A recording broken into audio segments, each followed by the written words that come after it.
Joining us now, a man who calls Georgia home. Insider Advantage's Matt Towery. Matt, thanks for Skyping in from hot Atlanta. It's good to have you here right now. And things are heating up in terms of attacks. I guess David Perdue's business career is being called into question. He's been, forced to defend the notion of outsourcing jobs. Is this a return to what the Democrats did against Mitt Romney in the presidential race 2 years ago?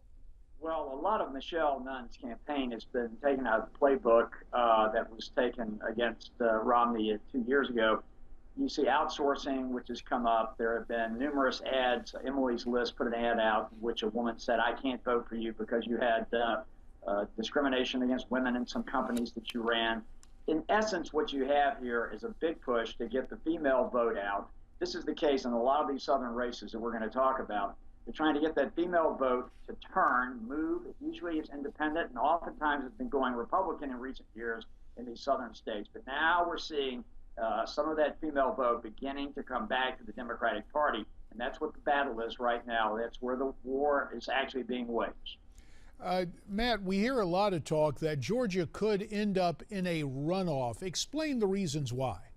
Well, Georgia has a unique situation in that you have to win by 50% of the vote plus one vote. In other words, a pure majority. And because libertarians generally take a bite out of the ballot in most of these states where this occurs, of somewhere between 3 and 5%, I think Amanda Swafford, who's the libertarian in this race, will probably get about 3 to 3.5% of the vote. That can oftentimes cause a runoff if you have the other two candidates running a tight race. Right now, it's a very tight race. Ms. Nunn is slightly ahead of Mr. Perdue in the latest polls, but if you look at the Real Clear Politics average, they're basically dead even with each other. This race probably is headed to a runoff, absent some incredible thing happening in the last 2 weeks. Well, it's been very interesting to watch what Michelle Nunn has been doing, tacking right. For example, saying she supports a temporary travel ban from West Africa to the U.S. That's she becomes one of a handful of moderate Democrats joining the GOP on this issue. Has that helped her from what you can see in the polling? Well, I don't know that necessarily has helped her or not, because she just took that position late last week. But what has helped her is the aggressive nature of her campaign. And what we're seeing, JD, not just in Georgia, but in states all over the country where you have Democrats who appear to be in trouble against Republicans, the Democrats are just tattooing the Republicans with more ads. They have more money.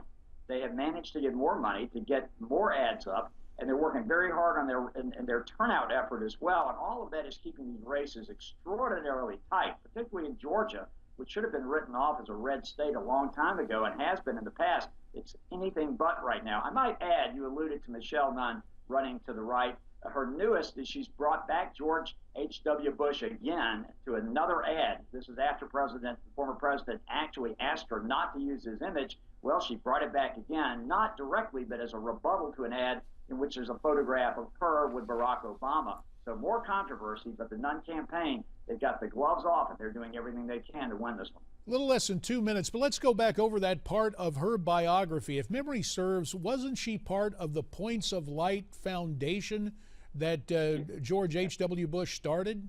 She was. She was their CEO, and there are photographs.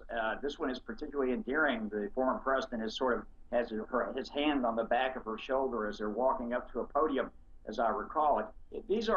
They're all true. They can't be retracted, but at the same time, the president has made it very clear, former president has made it clear he supports David Perdue, and I think you'll probably hear from the Perdue campaign in the next day or so retort to this as well. But all of this is just keeping this whole thing churning, and that means closer to a runoff.